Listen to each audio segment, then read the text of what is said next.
Hi guys, Mumford and Kid here.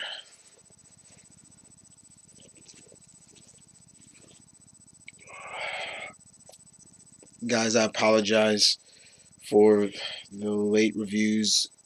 I'm so behind on my comics in a sense. I'm catching up, guys. I really am.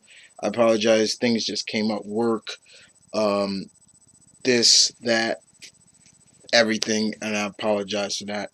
But as always, guys, I'm still putting out these books. You guys like to hear what I think about these books. I am, what am I? In terms of putting up reviews, I'm like a month and maybe 4 weeks behind. Still got to finish the books that came out for February, the books that came out for March, and the books that came out for the first week of April. I'm so behind, but stick with me, and I'm gonna get through these. Okay. Um, I don't know if I can keep apologizing, but if you still subscribe to me and you still want to see what I think, all right. I'm gonna review the books. These books, I got a stack here. I think these are the books that came out for the what is this? Well, what what month? Uh, I think these are books that came out for February 10th. I could be wrong, um, but I'm just gonna review them anyway. Here we go. So let's start off with Marvel. We're gonna end with indie books. I think, yeah, indie books. All right, let's start it off. We're gonna start off with yeah. We'll start this off with A Force #2. Uh, Wilson Thomas still do a good job with this. Singularity is still really reeling from the fact that she's in a new world, but everybody she knows is here, but they don't know who she is. And she goes to she's already met She-Hulk, and she's already met Madam Queen Medusa. So she flies off, and since they were dealing with this big fella right here, she flies off and teleports them to another friend she thought she remembers, Nico Minora. And Nico is invited to a wedding. Her family this side of her family kind of doesn't really mind her too much, but she doesn't gets a lot of calls at times, and kind of they crash the wedding. There's a fight. Uh, Carol comes in to help. Finally gets to 411 what's going on.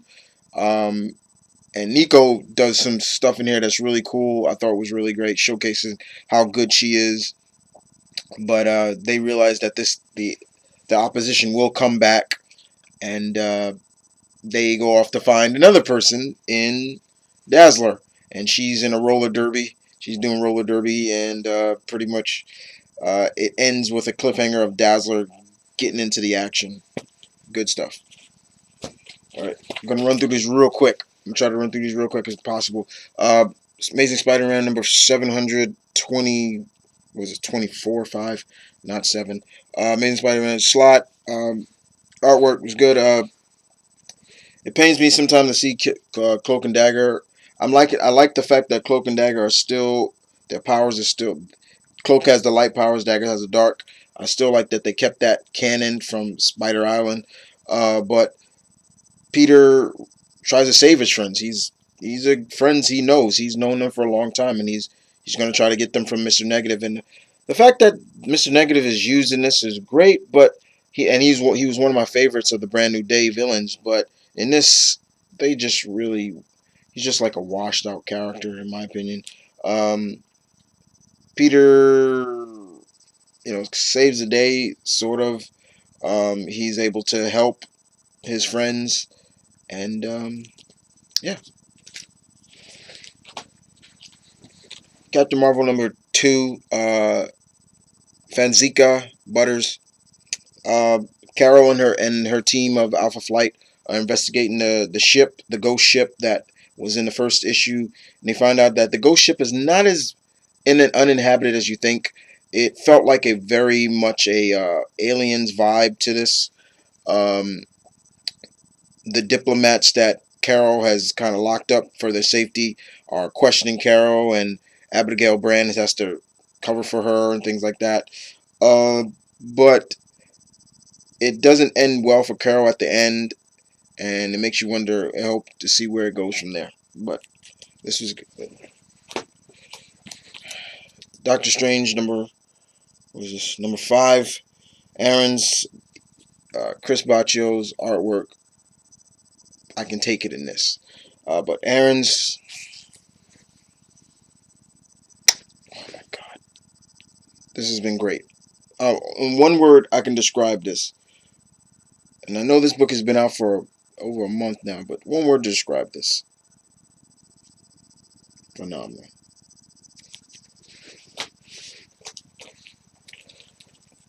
Invincible Iron Man number 6, Bendis, Mike Deodato, my boy. Okay, I like that cover, the badass cover of War Machine. Yeah, this centers on Rhodey, and it felt more like a James Bond vibe. Rhodey is investigating um, something for Tony in terms of the individuals, ninja individuals that Tony faced in I think the previous 2 issues. Um, but this was really good. A nice, great centerpiece story with Rhodey as the centerpiece. But it ends pretty with a good cliffhanger. But of course, yeah, we know. But it was good. And I'm getting messages. Sorry, Instagram. All right, we're on the Captain America Sam Wilson Captain America number 6. First of all, please bring back Joe Bennett for the artwork. I loved it. I love his artwork. Spencer does a pretty decent job here. Finally, first of all, that stupid werewolf crap is over. This pretty much centers on Joaquin, the Joaquin Perez. I'm forgetting his name, the last name, the new Falcon, and he comes to Sam's aid because they're fighting the Serpent Society. We find out that certain members of the Serpent Society are not what they seem to be. I was glad to see that Diamondback was not joined back up with the Serpent Society. Um, but I loved basically the fact that Sam is communicating with the new Falcon because he has parts of Red Wing in him, so they can psychically link up as well. And he's helping Joaquin how to fight, in a sense, because he's new to this. He doesn't really know too much, but the fact is, at one point, he gets his ass handed to him by the Serpent Society, and I think it was Death Adder or one of them, bites off the dude's face. Luckily, he's got a healing factor, so it healed right back. And but the biggest point is at the end, we can see Joaquin in costume for the first time, and I like the costume. It's very armor-like, but I do like the fact that it's paying homage to Sam's original costume when he first appeared in Captain America, where it's the green and orange. I like it. I did like the end too because you got Sam, Joaquin, and Red Wing talking, so I thought that was fun. All right, like I said, guys, these are old. Apologize once again, but we're going to Spider-Man number 1. I have read up to 2. I haven't read 3. I have 3 over there. I just got to get to it.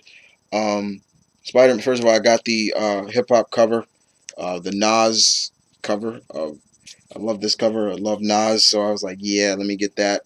Nas, this is from his first album, Illmatic. So yeah, this is great. Um, this was pretty much a decent issue. Pretty much, Bendis does a good what he can. Simone Bacci's artwork is great. Pretty much, it felt like a typical, very much Peter Parker-esque. He's this, he's that. He's he's failing. He's having girl problems. It just felt very much Spider-Man-esque, which fine to me. What I did not like, and this is what I did not like. Why did you guys change Blackheart's look? He looks like no disrespect, but he looks like a bulimic Rastafarian. What happened to the brolic, dreaded, red eyes, tail, Blackheart, son of Mephisto look that I love. Old school. You ain't gotta change it. Keep it what it was. Spidey number 3. Thompson. Bradshaw's artwork, like I said, in this book, I'm fine with Bradshaw's artwork. I'm not the biggest Bradshaw artwork fan, but this focuses on the Lizard, old school, as we all know, and it was really good. We get to see a lot of things that's going on here. For example, Aunt May struggling with bills, typical stuff. Peter sees it. He wants to do something to help. We all know that. He wants to help his aunt out. So, in doing so, what does he do? He starts taking pictures and things like that for the Bugle. And but Peter has to, Peter still has to put up a lot of bull crap that he has to deal with in school, like being bullied by Flash Thompson and all that other nonsense, knowing that we know he could just easily whoop Thompson's ass, but he has to play along, and but uh, still good. A modern retelling of a classic tale. That's all Spidey is. All right, Uncanny X-Men number 5. Dugan Pasio, artwork is really good. Gambit makes his move. Yeah, this is false advertising. Yeah, thank you very much. Because what looks like it looks like uh, Rogue is reunited with her former lover, Gambit. Turns out it's not. And I'm going to spoil some stuff because, hey, this book has been out for a while. Turns out that it was all the Red Skull. So they've gotten back to what the purpose of the Uncanny team was all about, stopping the Red Skull. He used his telepathy, thanks to memory. He still has Professor Xavier's brain in his head, and he was able to use that as a means of getting into this vault. And but he used Gambit as a means. It was good to see Sin, Red Skull's daughter, in there. But yeah, this is false advertising. All right, Star Wars ObiWan and Anakin number 2, Souls. Very interesting tale. Basically, what I call this is the lost adventures of Obi-Wan and Anakin. Pretty much, we get to see that Obi-Wan and Anakin are still on the planet where the people don't even know about Jedis. They don't know about this, but they come in. Obi-Wan looks like a badass at times, and even Anakin is still having trouble with the Force. He's still having trouble trying to push people and things like that. Palpatine, you can see he's just weaning his way into, you know, getting Anakin to join him. And every time I see Palpatine, all I just want to hear him say is, "Do it, do it." But other than that, this was fine. All right, Scarlet Witch number 3, Robinson Dillon. Okay, this first of all, I'm not the biggest Steve Dillon fan in artwork. I don't really like his artwork, but here I could tolerate it. Wanda is still investigating what is going on with witchcraft, and it takes her to the Emerald Isle of Ireland. And she's in Ireland, and she's going to an Irish pub and uh, talking to the lads, and why am I speaking with an Irish accent? Shout out to my Irish brethren. Uh, but no, she's in there and she's telling the owner of the Irish pub, like, I need to do a magical incantation, um, along with, but Agatha Hartning, who is like her spiritual guide, but also remember Agatha Hartning is her mentor, is pretty much wondering why they're even in Ireland. Uh, and then you have the main villain, I guess who's going to be the main villain, the Emerald Warlock, still dishing out his revenge on descendants of the people that messed with him. He was in, I think he was in Nigeria, and he just really just made this poor guy just. It was so sad to watch. I'm like, this bastard. But he is tracking down Wanda. He is staying close to her. But this was a very good issue. I didn't mind it too much. It's just I'm not the biggest Steve Dillon artwork fan at all. But Robinson is doing a good job with this. As basically you could say Wanda's like a private eye who investigates, witchcraft or sorcery crimes, but witchcraft is being wiped out, and she needs to figure it out. All right, that's all that. Let's move on to the indie comics. We move on to 451 comics. This is part 3 of 5 of Gentile and White's Humbug. Uh, basically this is the classic Charles Dickens's character Ebenezer Scrooge, and said basically what it is what if after he was visited by the three ghosts and everything, from the Christmas Carol, what happened to him after that?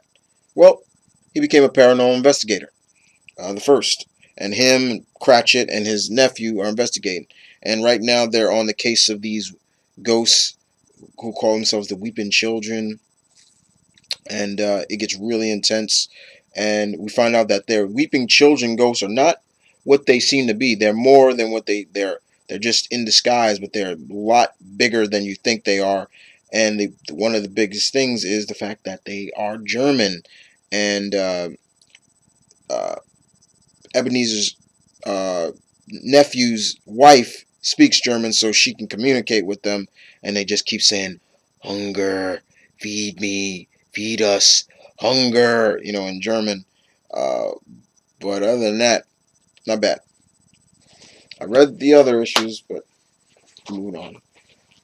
Moving on to Action Lab, Danger Zone. Basically, this is Action Lab's mature side of reading. Um, can't believe I'm glad they've been around for 5 years. That's really good. And this issue is issue 1 of Vamp Blade. Uh, Martin and Young write this. Basically, this book is this is a trippy ass book. But basically, this girl right here is a modern day. She works at a comic store. Modern day comic shop manager by day, psycho cosplay slayer by night. And basically, I guess her boss owes the mob money. They come in, time to collect. They don't. She's gonna start killing.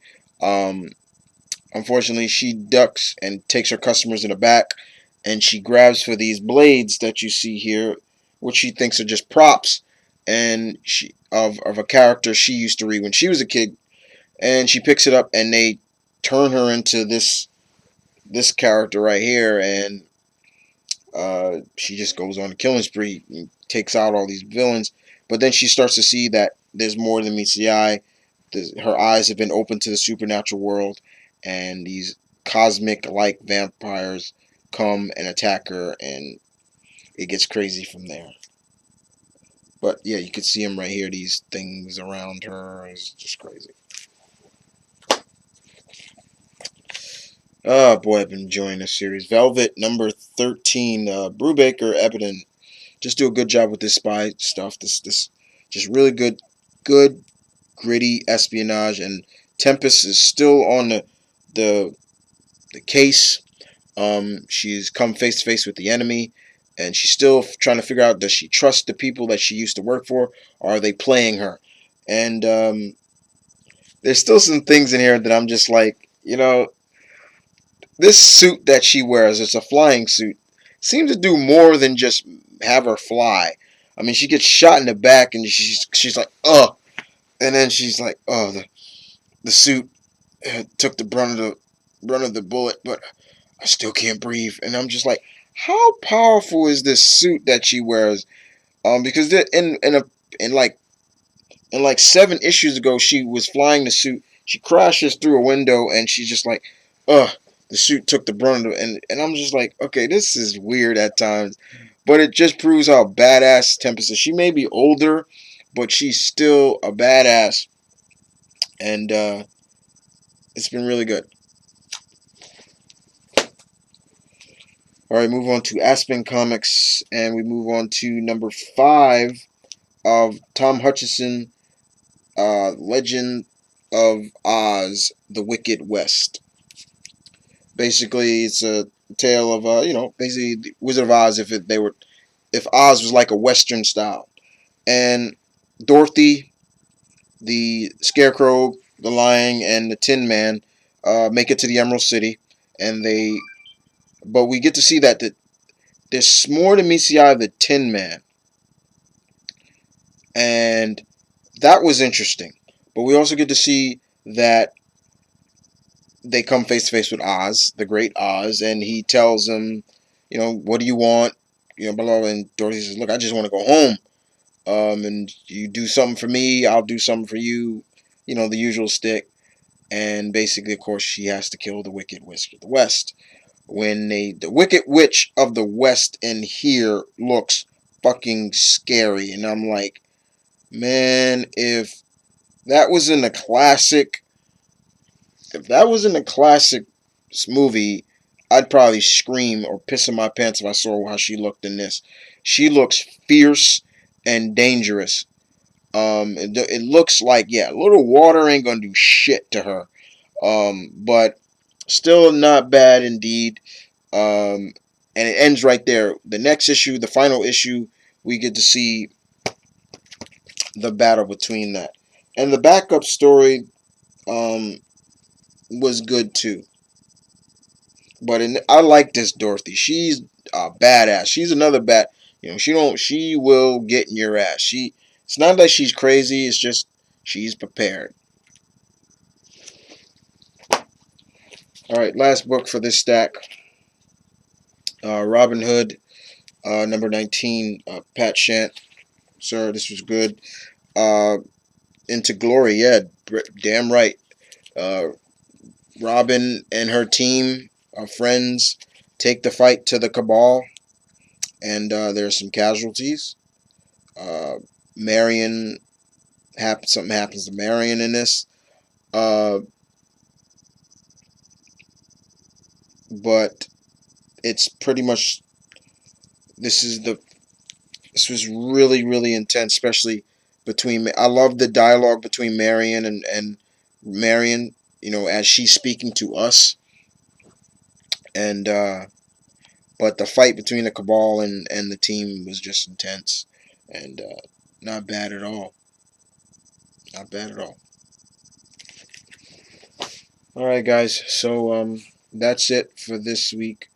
This particular stack of books. Like I said, guys, I'm really pushing through, but I don't. Like I said before, guys, I don't want to rush and just give you some half-ass review of something I don't like. I'm just really playing catch up, and I'm gonna continue to play catch up until I'm officially finished or up to date. But I'm trying. I'm really trying. But it's not all bad being behind, you know. But I have so many books to cover. I try to read books when I can, but I don't want to read too fast or try to read when I'm tired. You ever you ever try to read a book and you half sleep? This is me trying to read books and maybe half tired. I'm just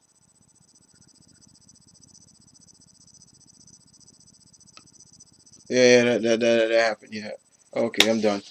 And I don't know what the hell happened. So I don't want to do that. Just take it out as it is, guys.